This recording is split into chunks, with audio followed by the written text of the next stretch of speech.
ছি শান্ত, মাকে তুই করে বলছিস কেন? শান্ত? কে শান্ত? তুমি কি ভাবছো তুমি লুকায় লুকায় আরেকটা বিয়া করবা আর আমি সেটা জানতে পারবো না? যখনই মায়ের কথা মনে পড়ে তখনই আপনার কাছে ছুটে আসি। কি অদ্ভুত, তোকে দেখলেও আমার ছেলের কথা মনে পড়ে। চৌধুরী বাড়িতে বড় ষড়যন্ত্র চলতেছে, ওরা যে কোনো সময় বড় ম্যাডামের কোনো ক্ষতি করতে পারো।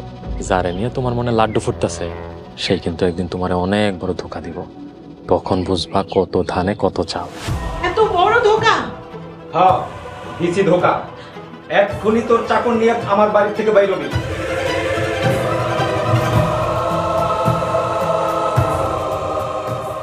আজকে তুই আমার আটকাইতে পারবি না বাজান।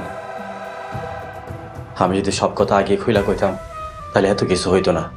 ম্যাডাম, কি কি কথা তোমরা আমার কাছ থেকে লুকাচ্ছ? বলো বলো। বড় ম্যাডাম বাইরে আসেন। কে?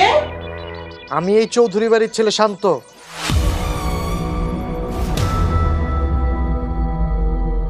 শান্ত?